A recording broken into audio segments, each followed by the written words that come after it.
contrast to allopurinol, which inhibits other enzymes too in the purine metabolism. It's a small comparison showing the efficacy of febuxostat, which shows that it is more effective than allopurinol in low doses and more efficacy. Some patients who do not respond to allopurinol did respond when switched to febuxostat. In general, the size and number of tophi also decreased, and some patients had complete resolution of baseline tophi. Coming to the adverse effect of febuxostat, which are there too, but not much, which includes arthralgias, nausea, dizziness, and some cardiovascular events have also been seen, but there are still trials going on. The dosages: the initial dose of febuxostat is 80 mg once daily, with or without food, and if the target serum urate concentration is less than 6 mg is not reached, it may be increased to 120 mg per day. As with other urate lowering drugs, prophylactic therapy with colchicine or NSAIDs for 6 months after starting febuxostat can also reduce the incidence of paradoxical gout. Conclusion: in dose of 80 mg per day is more effective than allopurinol 300 mg per day, and it can also be used without a dose reduction in patients with mild to moderate renal failure.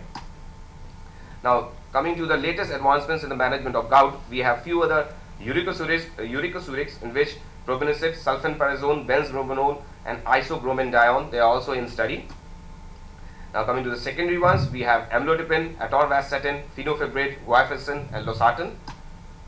Then we have few xanthine oxidase inhibitors, which include allopurinol, oxypurinol, tisopyrin, febuxostat, and inositol. We have some mitotic inhibitors too in the market now, which include colchicine, sevelamer, pegloticase. Now, this pegloticase has also been launched in the market. Now, what is a pegloticase? It's a recombinant porcine-like uricase. It metabolizes uric acid to allantoin.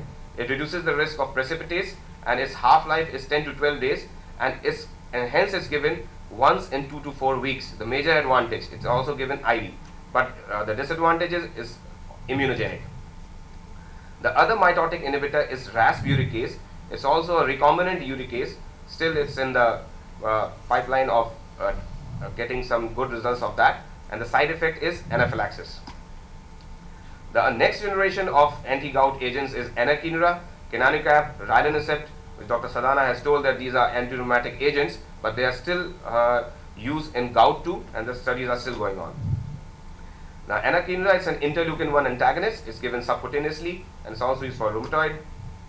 Kenanucap, it's a human monoclonal antibody targeted at interleukin-1 beta.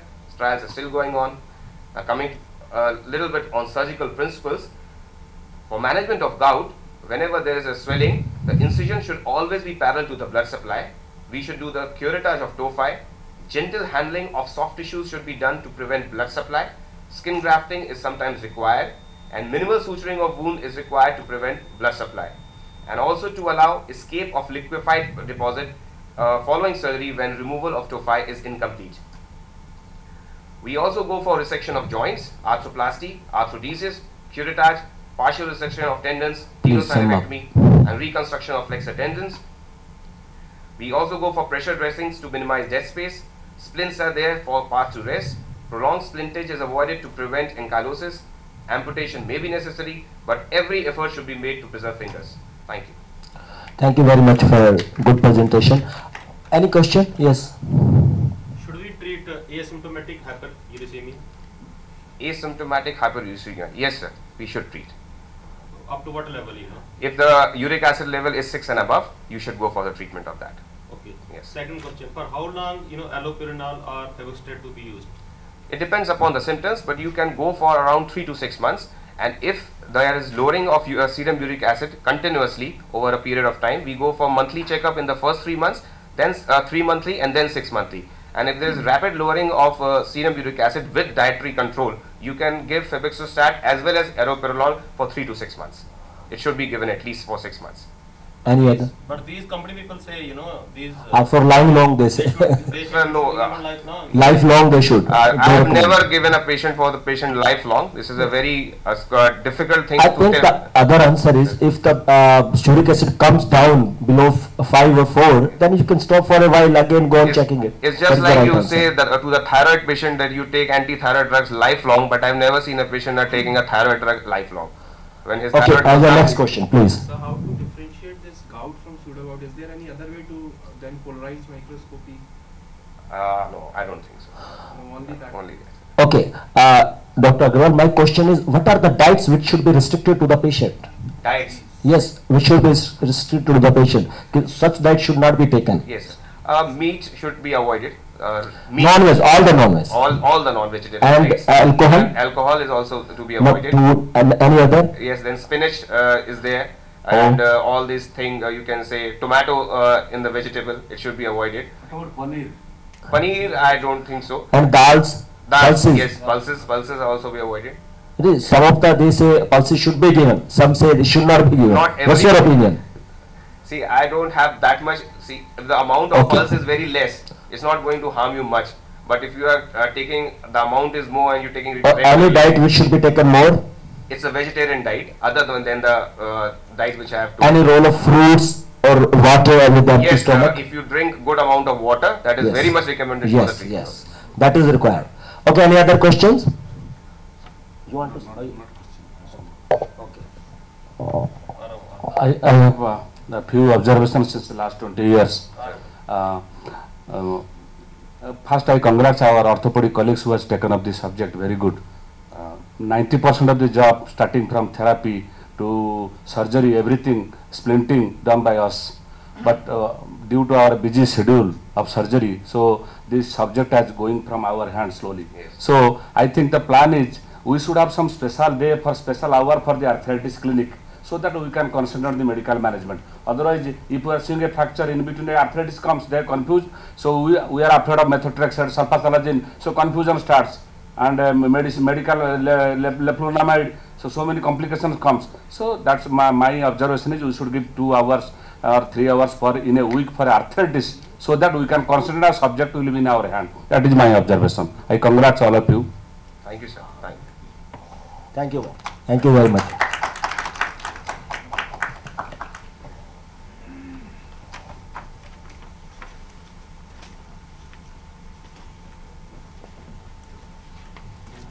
For this session, though we do not have much participant, but whosoever is present, it's very important session. The session is amputee rehabilitation. As we know that in the disability sector, more than 50% of disabled population is of orthopedically handicapped. Even amputees, they contribute significantly in this participating population, as 77 per thousand of locomotor disabled are amputees. Roughly 7.7% of locomotor disabled are of limb loss, maybe traumatic, maybe congenital. So this way we have roughly 8 lakhs amputees in the country. This is also very important because it is not only the amputation surgery which matters, it also matters that what type of prosthesis is given, because rehabilitation is lifelong. In the amputees, males doubles than the females. Despite the urbanization, industrialization and all these things, the rural and urban distribution is almost same. So, and this number of amputees or prevalence of amputation is not decreasing or reducing despite all interventions, all awareness and all medical advancement. So this is a very important thing.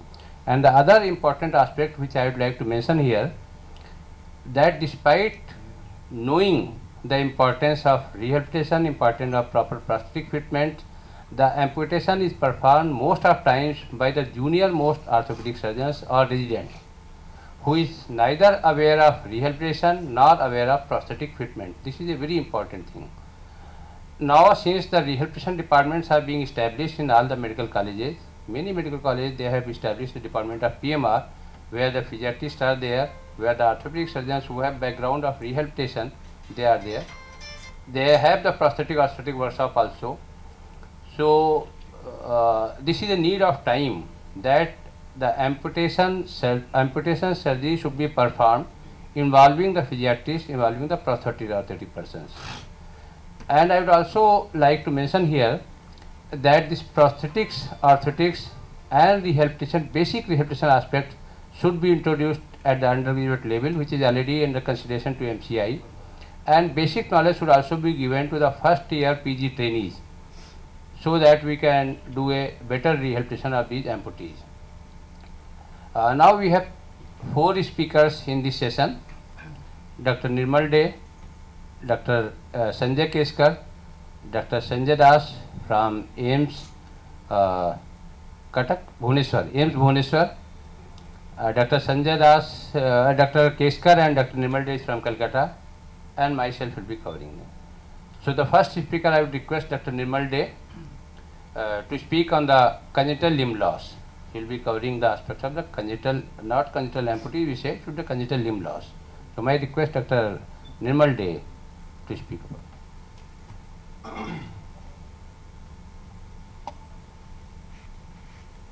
Thank you, sir. Is the microphone working? You can hear? Doctor, we have these 2-3 PG students, so that aspect should be taken into account. This should be. Yes, sir. I'll keep that in mind. Very good morning. My topic is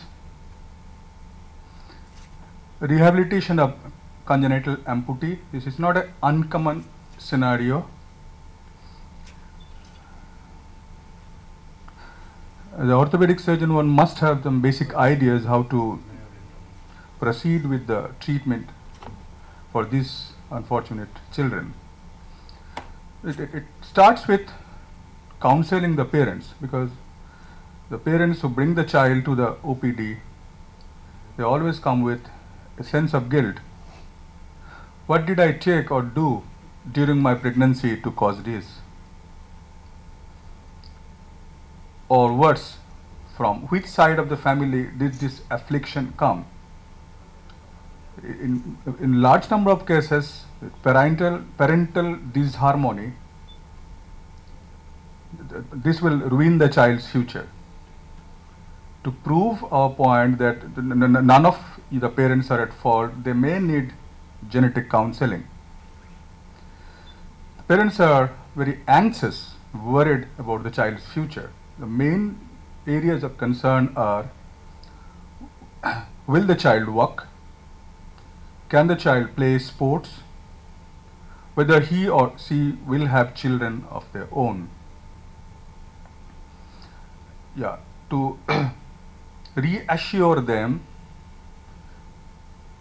that the strategy should be, parents should meet children with similar deficiencies and their families to get convinced that yes, they are also doing well. Photograph or videos of children with similar deficiencies, both at presentation and after completion of treatment, that should be shown to the new entrant and their parents, to convince them that yes, orthopedic surgeons have many things to offer. Directive to parents should be, parents should always be positive with the child. They should support to participate in any activity the child expresses interest in, will allow the child to develop his or her natural abilities to the fullest. Now, these congenital amputee children should be treated very early. Why? The reasons are: children's understanding of their disability is complete by age 8 to 9 years. The children with disabilities are very vulnerable to social isolation, peer pressure.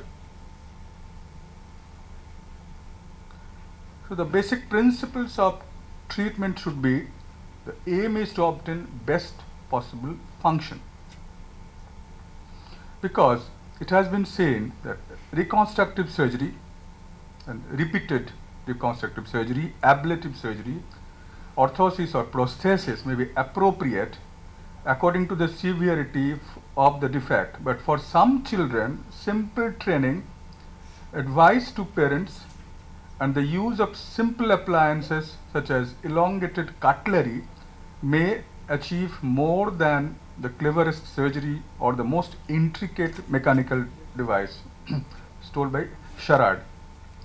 Because this is a common scenario that the child with bilateral absent upper limbs, they learn by themselves to use their lower limbs. They can write, start writing with their toes. So, and that should not be discouraged. Well, in many childhood amputees, they present with a grossly deformed limb. So while considering amputation, even rudimentary limbs can become highly functional in the hands of a knowledgeable, creative prosthetist or a orthotist. What should be the timing of amputation? Elective lower extremity amputations designed to aid prosthetic fitting of congenital deficiencies are performed at the time the child is ready to stand or walk, that is, by the age of 9 to 12 months. Because with early amputation, the child does not suffer the loss in body image, and the earlier the amputation, the better the child's neurologic plasticity to adapt to the alteration. These following principles of amputation should be kept in mind. That is, perform disarticulations rather than transosseous amputations to prevent terminal bone overgrowth. Most commonly used procedures for limb deficiencies are CIME amputations, mid-tarsal amputations, knee disarticulations, and modified Van Ness rotation plasties for congenital short femurs, or Brown procedure, that is centralization of fibula and ankle fusion. There are a lot of differences in amputees with the childhood amputee and the adult amputee, such as the child with a congenital amputation or congenital deficiency requiring amputation will adapt far better to a missing limb than will an older child or adult who suddenly loses a limb. Because the child was born with an absent limb, it doesn't suffer the loss. In addition to adaptability in the physical arena, they will have far more adaptability in the psychological arena. It has been said that there is a study about the fibular hemimelia, comparison of outcome measurements after amputation and lengthening. Children who undergo early amputation are more active, have less pain, are more satisfied, have fewer complications, undergo fewer procedures, and incur less cost than those who undergo lengthening. All of you can recognize this guy, Oscar Pistorius, the Blade Runner. He was quite famous because, but right now he's infamous, I must say. Yeah, he had a bilateral congenital fibular hemimelia for which he underwent bilateral below knee amputation fitted with newer versions of prosthesis, and he was able to compete. He was already a Paralympic champion. During the last London Olympics, he participated with the normal people. Recently infamous. So these are the quality of life they can lead. Orthotic prosthetic managements.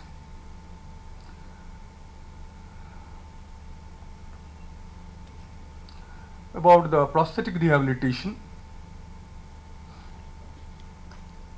the child with congenital deficiency has no sense of loss and nothing new to adjust to. Any prosthesis is seen as an aid, not a replacement. So if it does not truly aid the child will reject it. In contrast, acquired limb deficient child experience a profound sense of loss and undergo a period of readjustment. The concerns with Lower limb prosthesis, yes, the childhood amputee, they accept the lower limb prosthesis much better than an upper limb prosthesis, because the legs are required for mobility, and once the child realizes this, prosthesis rarely comes off. Children loves to use lower limb prosthesis for ambulation, but they may go to extremes to hide them. They may avoid swimming and wear clothes that mask the limb loss. This is a case of proximal focal femoral deficiency with shortening. It was managed with a orthoprosthesis. This is a absent right lower limb managed with a AK prosthesis with a pelvic band. The same absent left lower limb managed with a AK prosthesis with a pelvic band. This is a phocomelia, left lower limb with fibular hemimelia right.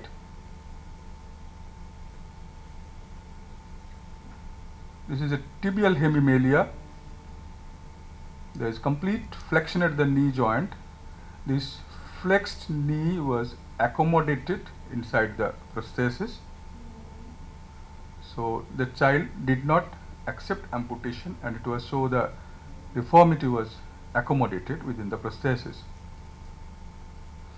This is a quadrimelia.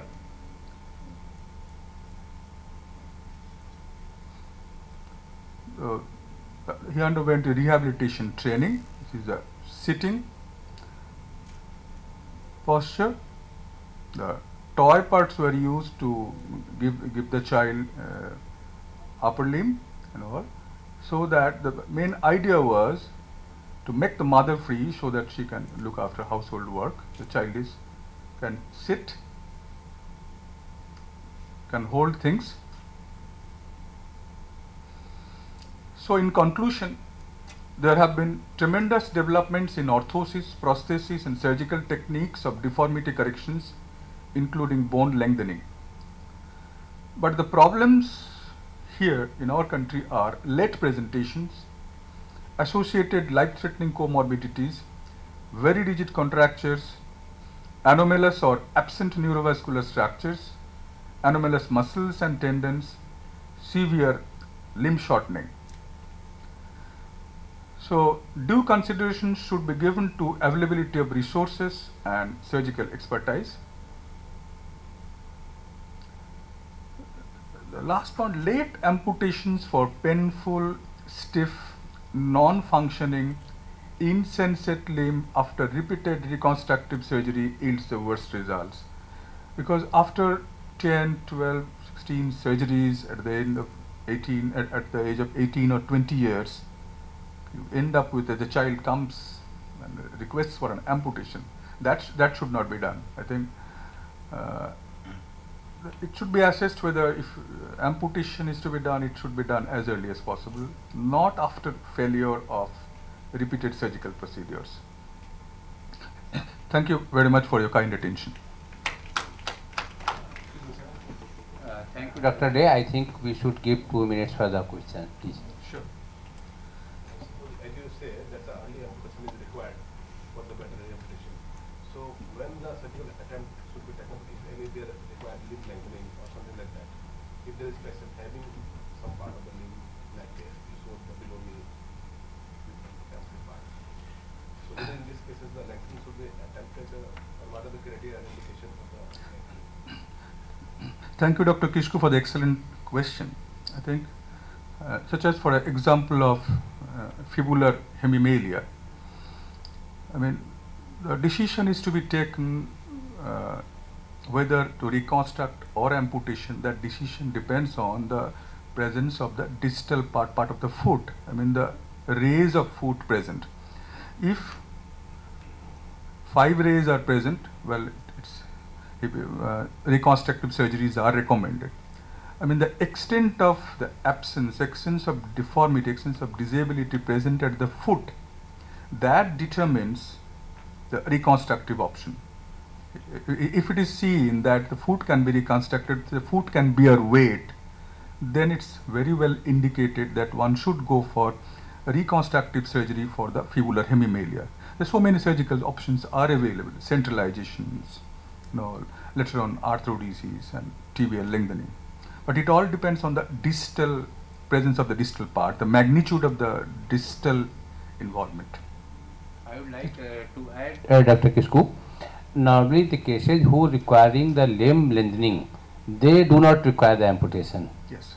Most of cases, it is very uncommon that the case is there. Yes. Explain that the early amputation should be attempted to avoid any pain or rehabilitation with body. But such cases are not having the pain. So the cases who require limb lengthening, they are not of the ideal case for the amputation. Sir is stating that if the amputation will be attempted late. If he has mentioned some conditions, if it is painful, if it is deformed or cannot be fitted, these are the... No, my main concern was it has to be determined whether what is going to be the end result after the surgical procedures. If you think that the extent of the deformity is so much that there is every chance of failure after so many repeated surgeries, so at the end of 18 years or 20 years, then it's better to go for immediate amputation.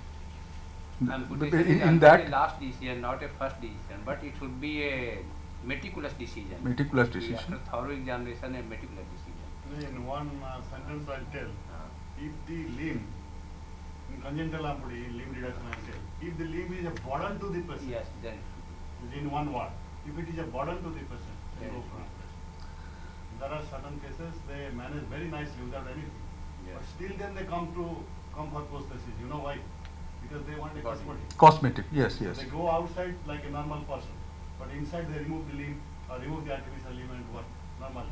So that thing is. Recently I have seen a boy with a bilateral absent radius. He's having excellent function, he can do anything. So there's no point trying to reconstruct that.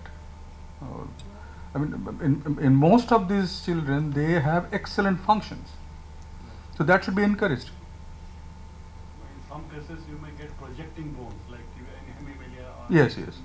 In that case, you'll go for amputation where a good prosthesis can be fitted. A good socket can be made so that the prosthesis will be fitted very nicely. So in that case, you can go. But reconstruction of any time, because they adapt so nicely, they do everything.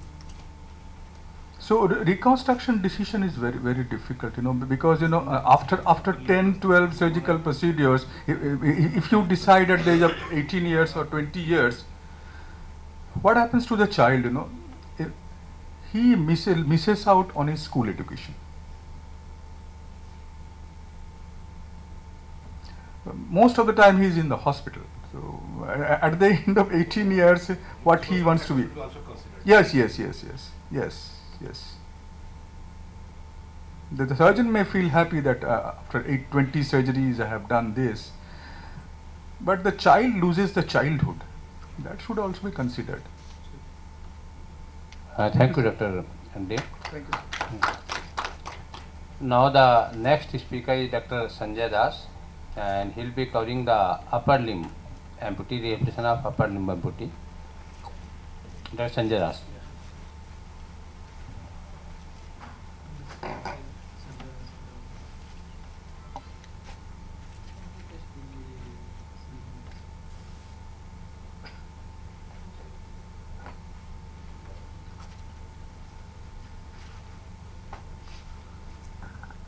Respected Chairperson, good morning everybody.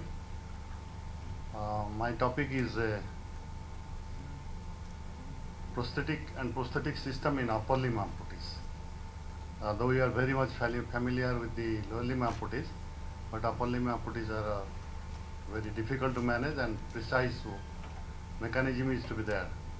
So this is the upcoming AIIMS Bhubaneswar where I am working since last 6 months. It is said that amputation is a destructive operation which only removes the whole or part of the limb but does not cure the limb or does not cure the patient. This is the so fundamental thing. It is a destructive operation which will removes, but you cannot satisfy a patient when he comes back from OT. He came with a sad face, depressed mind. So that's why it can only be constructive if a suitable artificial limb or prosthesis is fitted to make his life more comfortable and functional. A surgeon conducts an amputation bravely and smartly comes out from OT throwing his mask and cap. But the inside story, what is the inside story of the amputation he did? One disabled has been added in this society. By doing amputation, he has done addition of one disabled person. The proper prescription for a prosthesis to amputee is a must for all orthopedic surgeons and physiatrists and professionals who work with amputees. Indication and number of amputation has increased considerably due to modernization and industrialization and so many things. Rehabilitation is only done by giving a prosthesis.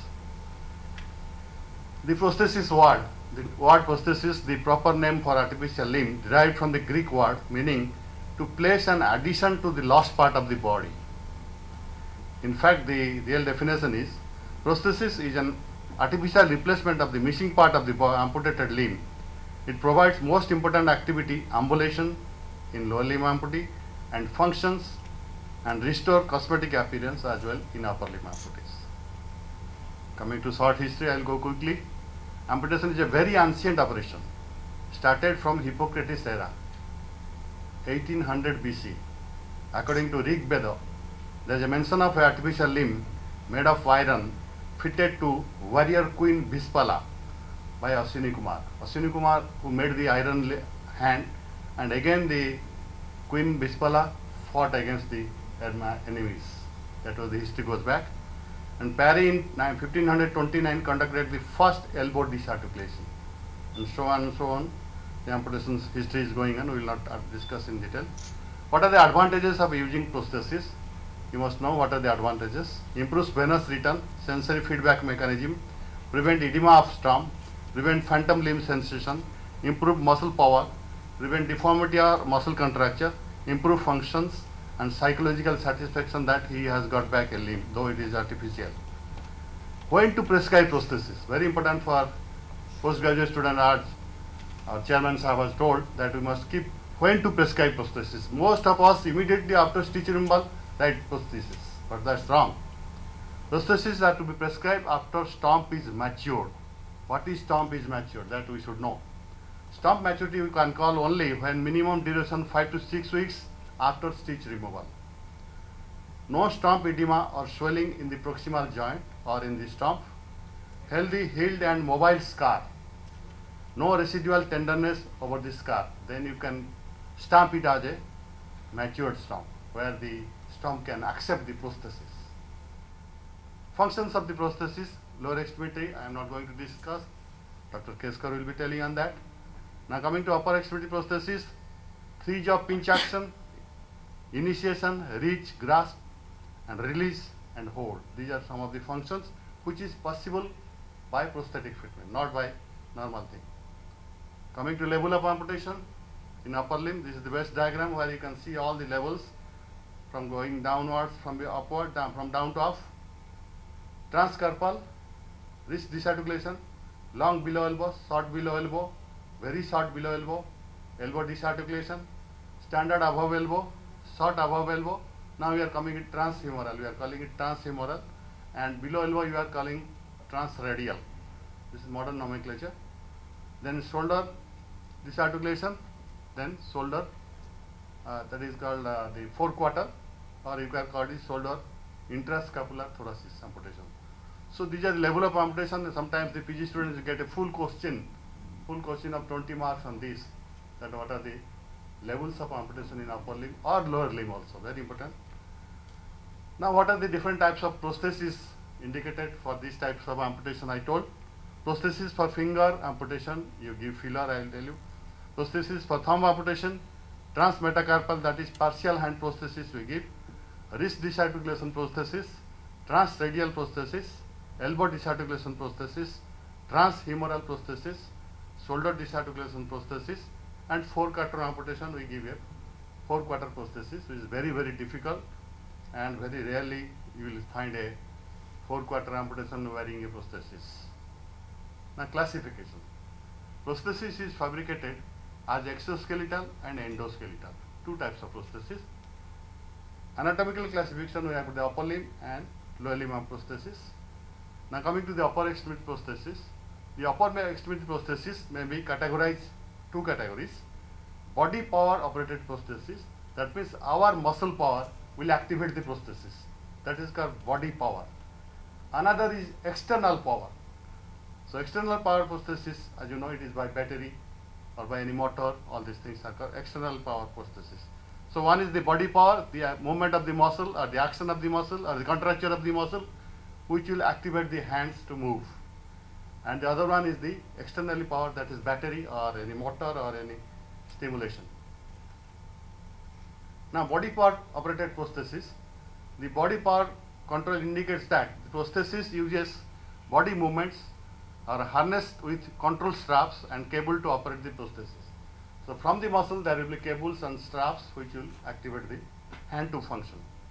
Externally power operated prosthesis, when body power is insufficient or undesirable, external power operated prosthesis may be used. Nowadays we are shifting from body power to the external power prosthesis, that I will tell you in the next subsequent slides. External power is derived from a source outside the body. Although contemporary versions are battery powered electronic device, pneumatic, hydraulic and other power sources have been used in the past. But nowadays only electronically operated prosthesis you are using, that I will tell you. You can see this picture of a body power prosthesis, this one. Different parts will be describing here. Next slide I will tell you. Now this is the partial hand prosthesis.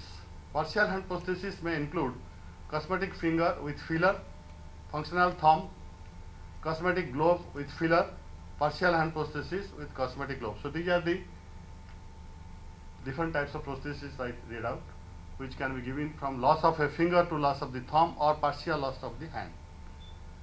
Now terminal device, what are the different types of terminal device which can use at the end of the stump or where the hand can be replaced? The two types of terminal devices are passive terminal device, another is called active terminal device or active prehensile device. Passive terminal devices are, the passive terminal devices have no moving parts and require no cables or batteries. This is only totally a cosmetic hand, you can say, that is called passive terminal device, and they are made of very soft PU foam, externally light, extremely light in weight, and are used for cosmetic purpose. So when a hand is just given for cosmetic purpose without any function, just it is looking normal like other hand, so you call it is a passive terminal device. In some other types of passive hand, the thumb is only spring loaded, which will be operated. In some type of advanced model, you can find the thumb works only by some spring loading. Now what are the different types of terminal devices which you are coming across in the market? These are the things, grippers and clamps and passive stools, we call it. From hook to so many clamps are there which are used for day-to-day hand functions. These are the hooks where you can hang a bag or a marketing vegetables or anything. These are the clamps which you can hold objects. So many things are. This is something you find, the thrones are there. You can do some gardening work also with this. They are all different types of terminal devices. Now coming to next little higher level we are going, that is wrist disarticulation prosthesis. A functional prosthesis can equally helpful for comprehensive rehabilitation program to fulfill the psychological and functional need of the amputee, so that they look like everybody else. So functional if you give also, the patients are satisfied, but newer versions are here. The recent amputees commonly assumes that electronic prosthesis will restore all previous functions. So we had a notion that those who are amputee, they have a aim for getting a electronic prosthesis, that is intelligent prosthesis you call it. But once the limitation of the electronic prosthesis are understood, many prefer for prosthesis to reserve an aesthetic appearance for the amputation of non-dominant side. So they prefer that electronic device prosthesis has got so many disadvantages also, that I will tell you in subsequent slide. Now coming to the transradial prosthesis, that is the below elbow amputee. You give this called as the transradial prosthesis, or you call it popularly below elbow prosthesis. The prescription is the socket with forearm extension, because there is no forearm entire, so there is a forearm extension with functional or cosmetic hand or hook. I shown you the hook with cosmetic gloves, single control cable system with tricep and flexor hinges and figure 8 harness. So there is a figure 8 harness which moves around like a figure of 8 over both the shoulder joint through the axilla. So when you do like this contraction, the hands open. If you do a contraction like this, the hand will open, and if you relax, the hand will close. So that's how the figure 8 harness works. Parts of the transradial prosthesis: we have a cosmetic gloves, functional or cosmetic hand, socket with forearm extension, tricep pad with hinges, then control cable, harness, and figure 8 harness.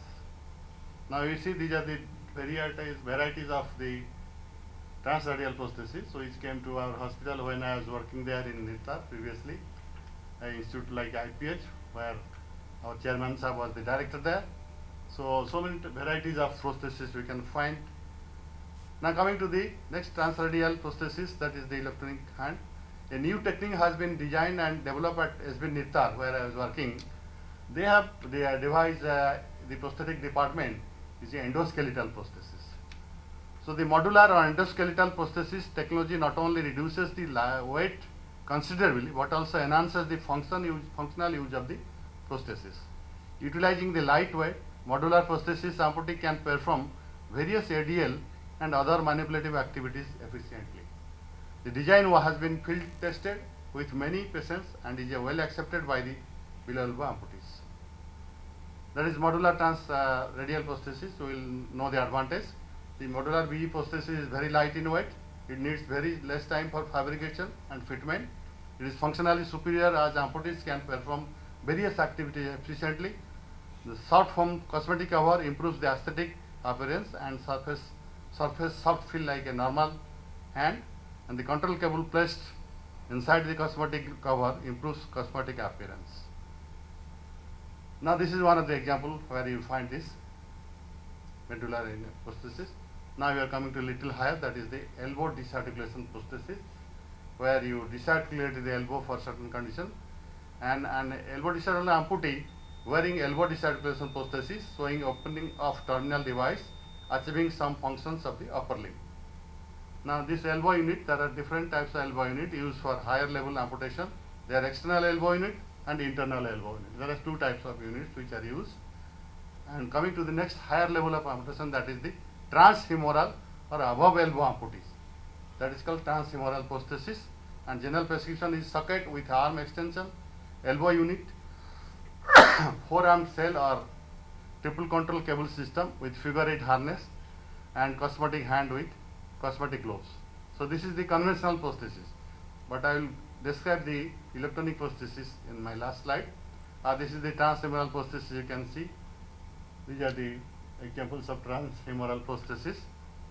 It can be given to a child. If the child is 2 years or above, a myoelectric hand can also be given. Now coming to next higher, very rare of prosthesis, we do this amputation, that is the shoulder disarticulation. It's very big operation where you require a lot of blood transfusion, and there the prescription is socket with shoulder joint, arm extension with elbow joint unit, forearm cell, dual or triple control cable system with chest strap, suspension with cosmetic functional or cosmetic or functional hand, and cosmetic gloves. So this is a conventional prosthesis, you can see, and this is the modular prosthesis, or you call it endoskeletal, and this is the conventional. You can see both the patients I have shown here, one is conventional and one is modular. Now shoulder disarticulation type, we have got the prosthetic fitting is more challenging. Prosthetic shoulder joint usually move passively, elbow may be passive switch control, or cable operated myoelectric hand can be given. Last is the 4-quarter amputation, which is a big surgery, absence of the complete shoulder girdle. You are removing the complete shoulder girdle in serious injury, road traffic accident or run over accidents, and in bone tumorous condition you do this operation, and no movement or of the amputated limb, and lack of muscle power in the sides, lack of weight bearing areas, loss of contour, and shoulder cap cosmetic prosthesis is also not very much good looking. Therefore it is not very popular. Very few patients using This 4-quarter prosthesis I have seen, and 4-quarter amputation was also very rare. Is also very rare. Now we are coming to the modern prosthesis. What the Western countries have developed, and what we are following now in India also, is myoelectric prosthesis. This concept of myoelectric prosthesis, an electronic signal of the muscle is used to control the flow of energy from a battery to the motor. So in this basic principle is that there is a motor which will help the fingers to work, and there is a battery. The control signal comes from a muscle remnant in the amputee's thumb, which still has a normal innervation, and thus there is a subject to voluntary control. Basic elements of myoelectric prosthesis are myoelectric signal, electrodes, control system, battery, prosthetic appliances. So these are the different types of different parts of the myoelectric prosthesis. And we are now coming to the most recent advanced limb, that is the I-limb or bionic limb or bionic hand. The I-limb or the bionic hand is the only upper limb prosthesis device that imitates the true movement and accuracy of the human hand. So by this hand, we have got all the finger movements simultaneously, like a normal hand. That is the bionic hand, most recent advance. The I-limb has 5 independently powered digits. 5 independent power. Each finger has its own movement, which gives the finger like a lifelike action. The fingers have the ability to bend at each joint and open and close around the objects. Suppose you are holding an object, it will close according to the size of the or contour of the object. That is the difference. Whereas the internal powered activity, we have find that it will give a compression force, but it will give the adequate force as desired. The I-limb hand is anatomically correct both when resting and in motion. Now coming to traditional myoelectric device offer only one grip pattern, which must generate stronger than human grip force at the tip. So what is the difference between myoelectric hand and this bionic hand? Myoelectric hand will give a force, only one direction force to all the fingers, but whereas the bionic hand will give different type of pressure to each finger. That is the basic difference. The I-limb hand is controlled by a unique, highly initiative control system that utilizes the myoelectric technology along with self-contained individually powered digits. So here each finger or individual finger has been powered separately, not like myoelectric hand where all the fingers are same power. The I-limb was developed using electromechanical engineering technology and is fabricated from high strength plastics. The result is a prosthetic that is lightweight, robust and highly appealing to both patient and healthcare professionals. Unlike this older device, the I-limb has the ability to articulate the fingers or wrap around objects and rotate the thumb also, enabling the hand to create many different grips or many different positions. This allows the user to grasp object much like a real hand and they perform more complex daily tasks like typing, dialing the phone, throwing a baseball or shaking hands or many finer activities. Now you can see this is the bionic prosthesis. I think this video is not working, I'm sorry for that. This you can see the bionic hand, and this is the cable system, and this is the motor, and battery is here, and by moving the hand little bit the hands will open and close. This is another bilateral amputee. There also you can see how the body powered functions will operate for both the hands. Thank you for kind attention. Thank you very much. Thank you, Dr. Das. Any question? May I should cover. Next is the lower limb prosthesis, which I will be covering since the other speaker is not there. Thank you. Thank you. Actually, Professor Agrawal from Lucknow was supposed to deliver this lecture, but because of some reason he has not come. So I request Dr. Ratnesh Kumar, Director of National Institute for the Orthopedically Handicapped, Calcutta, to deliver his lecture, that is on lower limb prosthesis.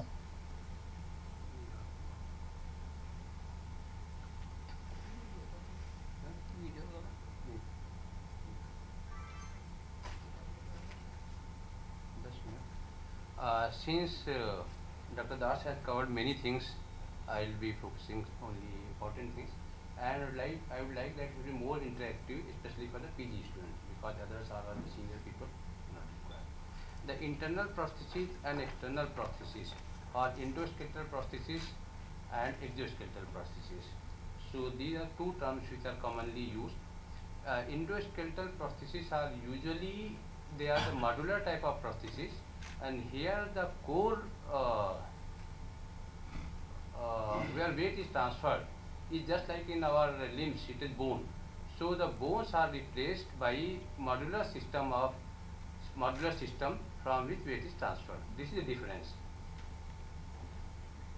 In the lower limbs, lower limbs are used for the mobility and to transfer the weight of the body to the ground.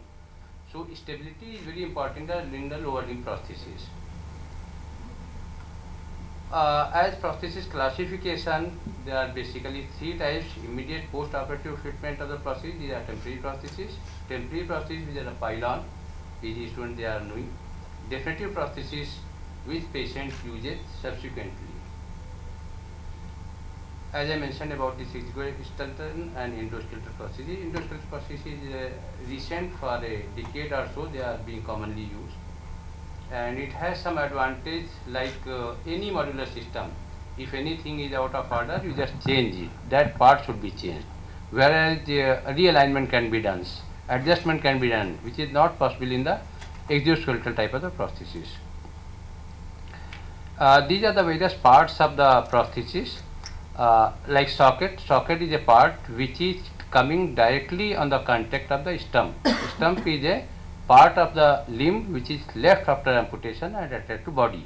So socket is the most important part of the prosthesis, and here the skill of the prosthetist depends. Despite all these CAD/CAM and all technologies are available, there is no substitute of a good socket and should be fitted by a good prosthetist. Then is the suspension, how this socket should be suspended with body. Then shank, joint, depending on the type of the prosthesis, whether it is hip joint, knee joint or the ankle joints, all these things, ankle and foot, and the distal part of the foot.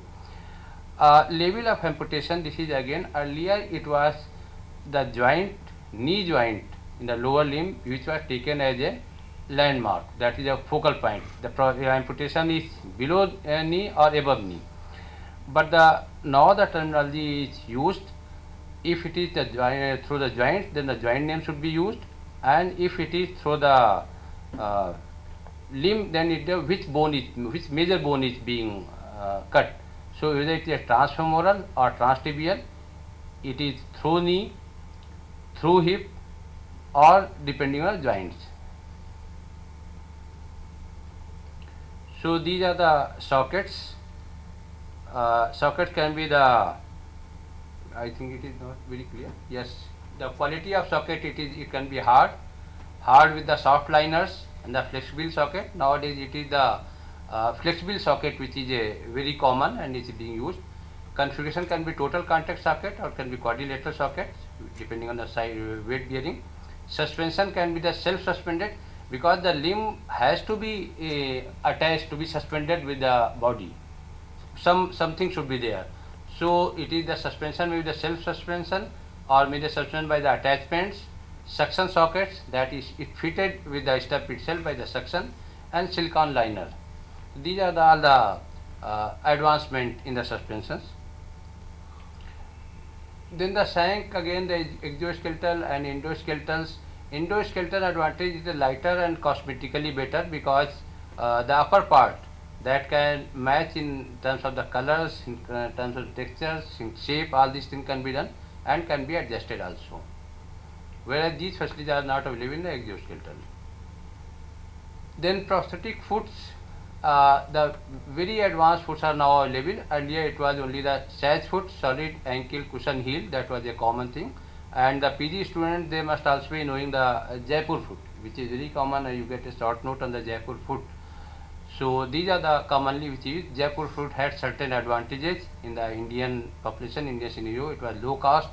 It has some movements of the ankles, some movements of the foot. That is why it was very accepted foot in the Indian scenario. But nowadays a very good foods are available, energy conserving and all these things. These are the different types of the foods which are available in the market. These are again different types of fruits, and in the selection of food also it is very important that what type of activity that individual is going to perform, because like sage food is very good for giving the stability, whereas the Jaipur food or other high-tech foods, they give very good mobility. If a person is a runner, then the flex food is good, but if he is a laborer in Indian conditions, this flex food is not good. So whenever we are prescribing a prosthesis, then we should keep into mind what is the background of the person and what activity he is going to perform. It is not only cost or it is not only technology which matters. Then it is the level of amputations and fitment of prosthesis. As I mentioned you, it may be the hemipelectomy, it may be the hind quarter, above knee. These are the old terminology, above knee and below knee. Now it is the transfemoral, transtibial, then Chopard, Symes, toe amputation, Lisfranc amputation. So these are the various, all these PG you are knowing it, the level. The types of lower limb extremity prosthesis is when it is a toe amputations or partial foot amputation, it is the filler which is done. We say also this prosthesis, but it is just a filler. Lisfranc prosthesis, Chopard's prosthesis, from Symes prosthesis onwards where the weight is directly transmitted. There are certain prosthesis amputation level which are not cosmetically, especially like Symes prosthesis, cosmetically it is not very good. Cosmetically, BK prosthesis or transtibial prosthesis will be better. But as far as function is concerned, the Symes prosthesis, Symes amputation is better, and Symes prosthesis is better because weight transfer is directly through the sole, so heel. So that is important. So whenever you are going to prescribe a prosthesis in an individual, his function should be given priority rather than the cosmetics only.